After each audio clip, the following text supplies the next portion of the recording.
Hello, welcome to Selnar's Minis. My name is Scott. In this video, I'm going to teach you how to paint object source lighting, also known as OSL, by using a glazing technique.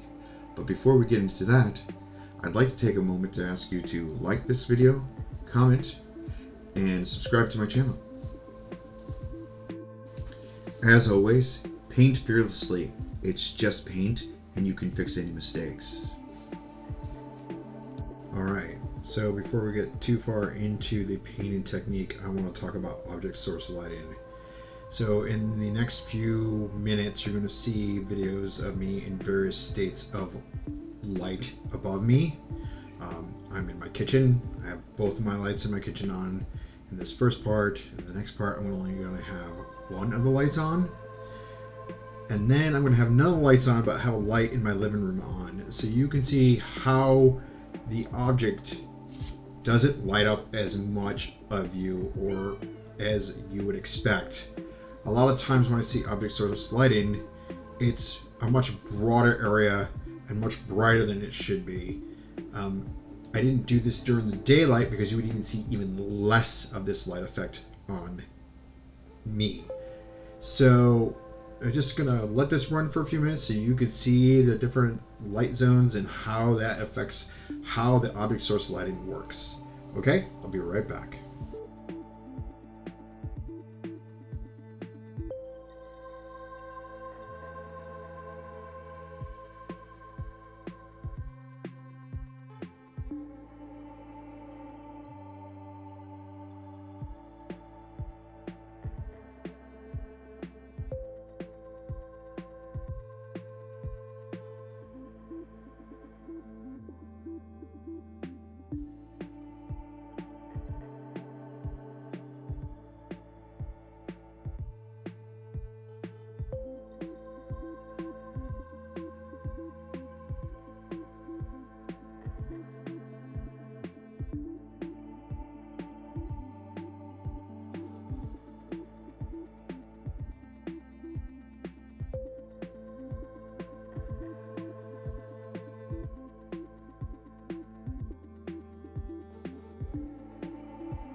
I hope the last few minutes of video have been somewhat enlightening on how object source lighting works.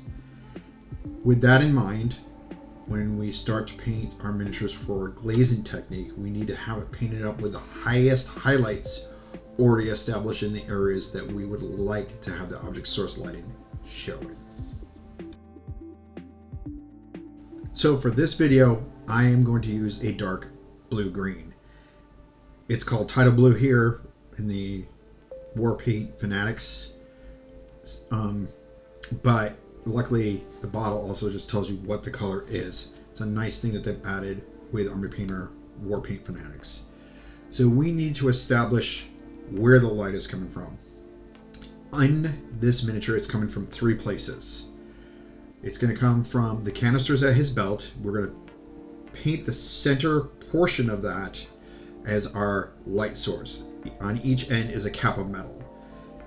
It's also going to be in the center of the hilt on the sword. And then the plasma gun is also going to be a source of light, but we are going to glaze over the gray tones that I established earlier. Okay, our next stage is going to be a 1-to-1 mixture of the Tidal Blue and the Aqueous Aqua. This is to get a lighter tone to start to show the light coming through on the canisters.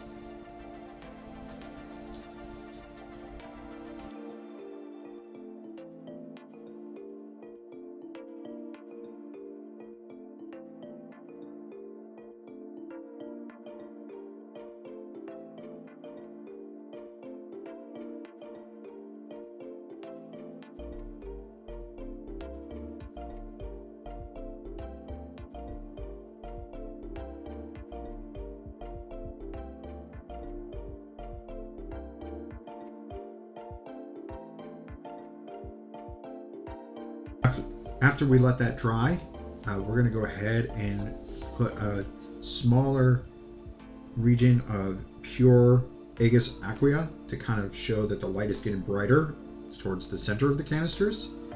You can also put this in the center of the sword hilt as well.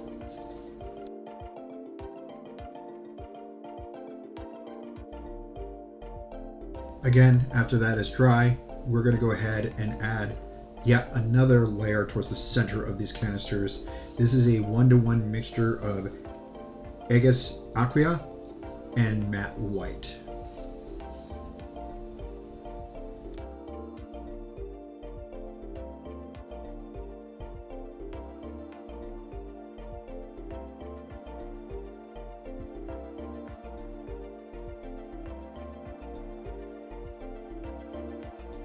After that is dry, we're going to go ahead and do one small specular highlight of pure white. We do not want to use a lot of this. This is just to show the brightest part in the canister. All right, and then from there, I'm going to go ahead and just show you how things look on the canister once I put it back in screen. It's just going to be 1 second. There we go. All right, and then from there, we're going to start doing our glazing. So Army Painter war paint fanatics are pretty heavy in pigments. I tried doing this with water and it came out too chalky.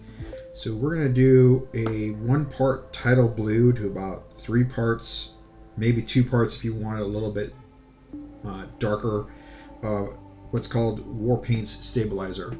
And what we're going to do is mix those together, and this is going to make our glaze. Now I went with a very light glaze, and so you're not going to see a whole lot of change on these pants or on the plasma gun when I do it. So what you're going to do is you're going to put this glaze on, and then you're going to have to let it dry completely, and then put another layer on. This is a slow process that will require you to be somewhat patient. So you have to glaze, let it dry, see how it looks. If it's not dark enough for what you want, then you can go ahead and put another layer on. And this is just a process you're going to have to do in order to get the overall look that you want from the object source lighting. And this may be a good point to bring up, is that if you are unsure how this is going to look, you can do what I did in the video, but just take pictures with the flash off. Sometimes that helps people visualize where the light is going to show up the most. It's going to look a little weird because it looked like I put it on his hand, but the coils for the plasma go underneath, and so the fingers on that hand would be hit by light.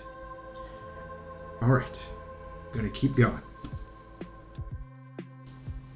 The next few minutes of this video is just going to be me showing you the glazing technique, just so you can see it in repetition, and also so you can see how the glaze kind of works its way up. I'll get back on when we actually get to the plasma coils on the gun, so I can show you how to do that as well. All right.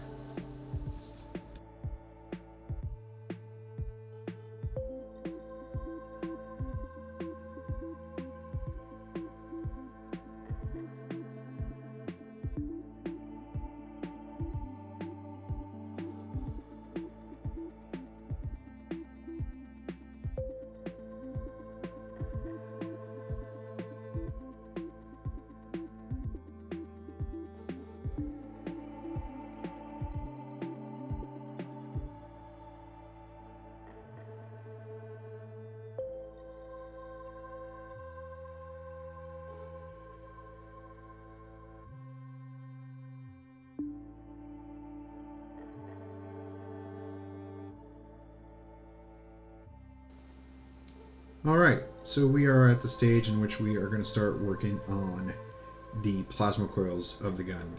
So we are going to start by going over the lines I had done in a very light gray with Aegis Aqua, which is a deep green blue on the lighter spectrum. This is the brightest of the colors from Army Painters, War Paint Fanatics, and we're just going to follow those lines. It's a little bit more careful work, a little bit more paying attention to what we're doing, pulling towards us. The idea here is we want to establish the brighter aspects of the coils. And from there, we're going to go to white. So we will go over these lines that we did with the Agios Aqua. Wow, I'm having a hard time speaking today. Anyways, we're going to go over these, but only half of what we did with white. And this is supposed to bring this up to a brighter look. Now, alternatively, which I did not do, once you're done with this, you could do one more glaze of the original dark green-blue color that we used. Color doesn't really matter. It's just the concept of what we're doing here. I used a dark green-blue. You could use red. You could use orange. You could use green, purple. It doesn't matter. The idea here is that you want to be consistent. You want to bring up all of the areas that you want to use the glaze on to its brightest highlight, and then glaze slowly, in other words, thin, diluted colors over the area to build up to the intensity that you want, but also in the relationship of how dark you have everything set up in the environment. Alright, so we're going to do a quick by hand turnaround of how everything looks with the glaze, and then after this we're going to have just a normal turnaround of how the miniature looks when everything is done. Once again, paint fearlessly. It's just paint and you can fix any mistakes. Please like and comment this video and subscribe to my channel to help it grow. Alright, you all have a good day, and I'll talk to you later.